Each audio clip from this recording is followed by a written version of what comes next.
Hi there and welcome back. Today's video we're going to have a go at using this mould. Not a traditional mould that you would see perhaps for using with eco resin or epoxy resin. It's actually a muffin tray. Do you know what, we saw it in a local hobbycraft place that also deals with sort of cake decorating and things like that, and we thought why not. So we're going to have a go at dusting it with some mica powders. It is a shiny based mould, as we can see there, but we're going to dust it with some of these beautiful pink colours. So you've got pale one, slightly darker shade. I'm just trying to get hold of the other two. There we go. So 4 shades of pinks, from the real deep vibrant to the very pale ballet slipper pink, and possibly even maybe use the greens, who knows. We've also got some beautiful white mica powder, which is Aurora Borealis effect. So now this is just a time lapse, you can see, of me applying the mica powder. Now I do wear the nitrile gloves and the plastic arm protectors whenever I'm using mica powders, glitters, and also obviously resins of any kind and glues. This is just to protect myself completely. Also work in a well ventilated area and wear the respirator mask. Right. So as you can see, I'm using some of the colours, but not all of them. I'm just interested to see how it picks up. Got a lovely 3D effect then with these moulds. It's just cleaning up the outside of these. Just a regular wipe.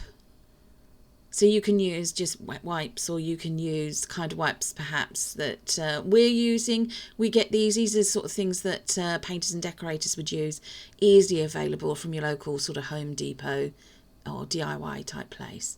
So also just decided now that I'm actually going to brush up the sides of the mould with this residue of mica powder that's in there, just using this is a set of makeup brushes. Obviously don't use them for the makeup if you're also using them for your crafting. Yeah, please don't do that. This is just because I'm not sure at the time how far up this lovely Aquacast that you can see is going to go.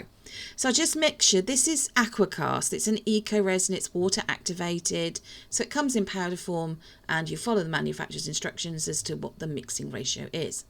Also going to use these little lovelies.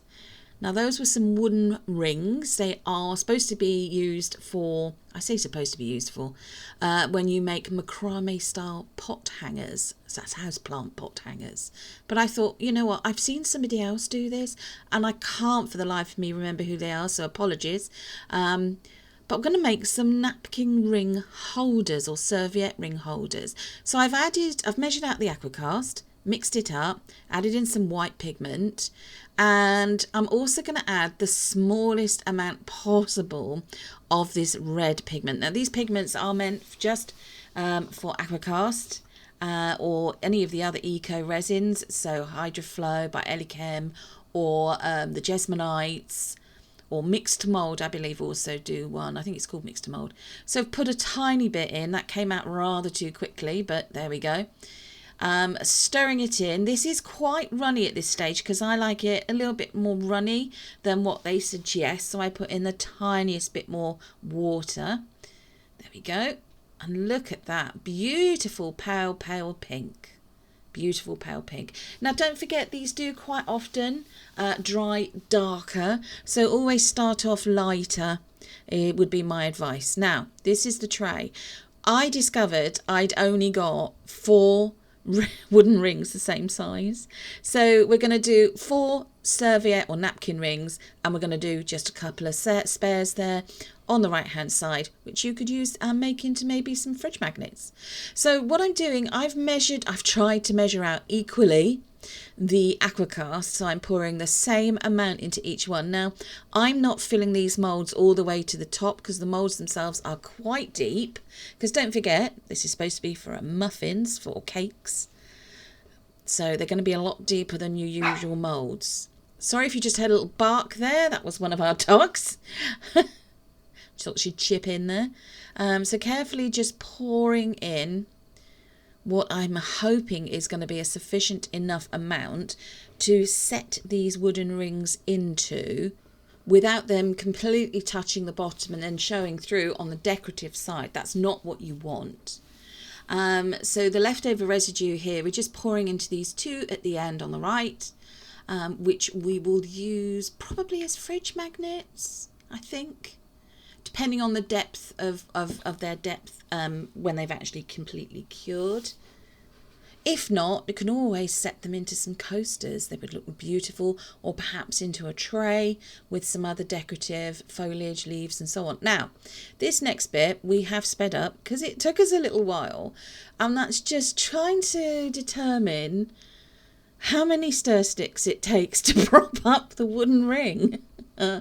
This first one, yeah, I was trying to put them on angles, and then, of course, Wayne to the rescue said to me, why don't you do them? There we are, that was his finger saying, why don't you do them so that you've got one set of stir sticks going through two rings?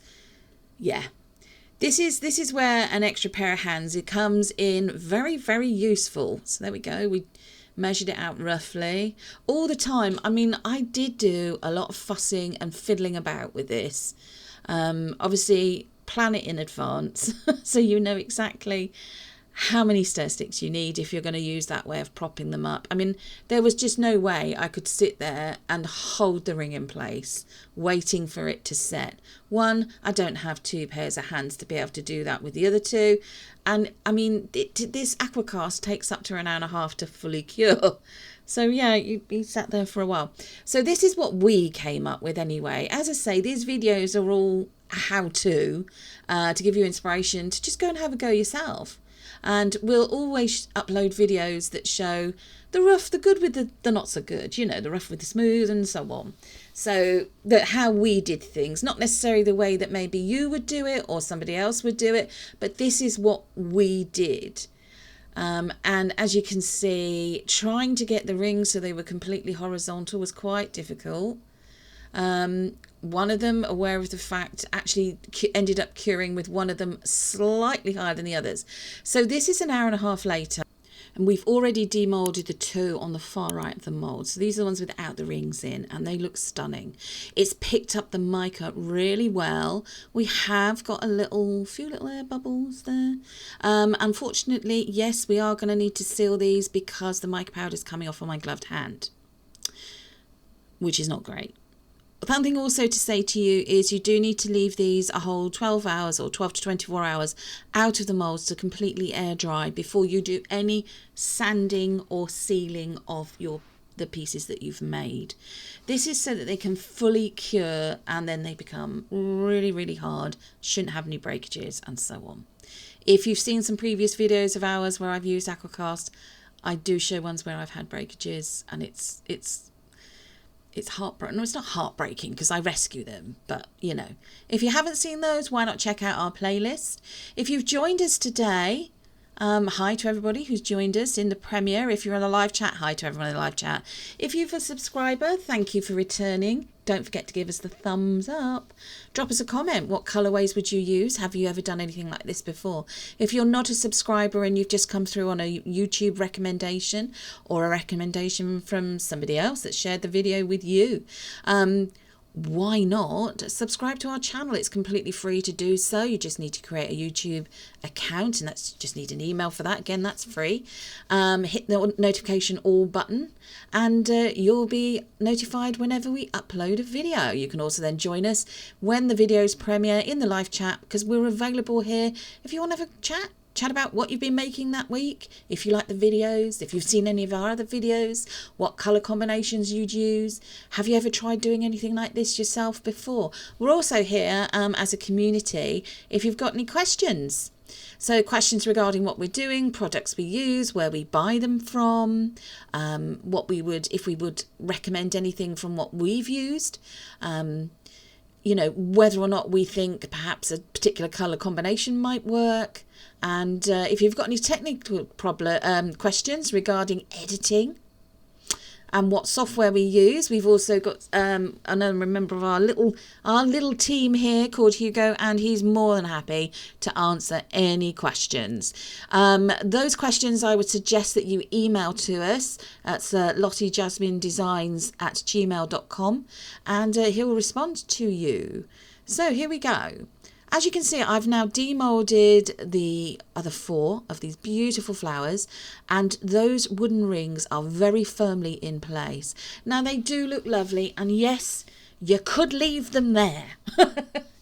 But if you know me and you've seen me and you know me before now and you've watched me in videos, obviously you don't know me to know me, as it were, in the flesh, you'll know that they're just not quite doing it for me. So all you can see me doing now currently, whilst I'm thinking about what else I'm going to do, is this is actually then the following day, is sanding over the underside so they're nice and smooth. Now I do this to every single one of the pieces, including the two little ones without the wooden rings, which we're either going to put in coasters or a tray or maybe make into fridge magnets. So just using, now I'm using here an emery board or a nail file because for me it's a lot more controlled. Obviously if I was working on a much bigger piece, I'd use the wet and dry sanding paper. Feel free to use that on this, but just for me to be able to get into those places where I need to get, which are a much more smaller area than usual, I like to use the emery board. So just make sure you sand it down nice and smooth, because don't forget, you're going to use this as a napkin ring. You want to make sure that it's nice and smooth. So whether you're using fabric napkin rings, fabric napkins, I can't say that word, napkins or serviettes, there we are, or paper ones, that they don't catch and rip and ruin it.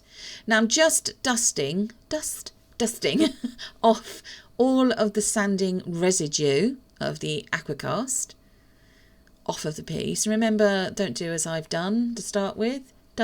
Dust and remove all sanding residue away from the rest of the pieces. Also going to seal these. Now I do the underside first, and I'm using something called hydrophobe sealant, which is from eli-chem themselves. I purchased it through them. Of course, you use the sealant that you like. If you like using wax, then use a little bit of wax. Make sure it's thoroughly rubbed in, because again, you don't want any residue of that being on your napkins or serviette. Oh, I said it correctly. If you're going to use the one by J. Diction, the high gloss steel, same thing. Just apply it as I'm doing now, spraying it on, and then I use a little sponge to just rub it in. These are sponges used by potters for pottery. I just find it much easier. Now we're going to we let that dry completely. I repeated that 2 more times just to get a really good seal. And now we're going to go over the top, or over the beautiful decorative side of these napkin rings. Exactly the same technique. So this sponge has now got quite a bit of the hydrophobe sealant stored within it, because sponges will suck up a certain amount of whatever liquid you've put them on. That's just the nature of a sponge. You can also use a lint-free cotton cloth to do this if you want, or you can paint it on with a soft brush. Totally up to you how you do this. So just making sure that's completely covered and coated. So that will seal in that mica powder onto the Aquacast. And then I progressed with the others, did exactly the same thing. Now I actually did it 3 times. Now this is me. This is after the 3rd time. It's almost completely dried. And I thought, it's not quite doing it for me. So like I've said before in this video, if you know me, you know me. I'm going to add a little bit of something to them just to make them pop, and I decided to use these. Now these are chrome powders by Let's Resin. I've seen a few other artists on YouTube using them and they are stunning, but I haven't seen them use them like this. Now I've got a little bit of that beautiful deep green on a very fine brush, a very small amount I'm starting with, and I'm just applying it into the center of this flower. It is a beautiful emerald green. The only thing is it does and it doesn't do what I wanted it to do. So just turned it over there, tapped off the excess, and thought, right, okay, now we're going to move on to a bit of the gold. The gold, oh gosh. Gold, one of my favourite things, whether it is a mica powder, a glitter, a pigment, an alcohol ink, an acrylic ink, or an acrylic paint. Absolutely stunning. Now this is going on, it's very light, it's very unobvious, should we just say. It's not in your face until I do this. So bam, there we go. Why did I say bam? I don't know why I said bam. But you can make these as subtle or as vibrant as you like. So that was me just really practicing with one of those. So I decided to do exactly the same with the other one.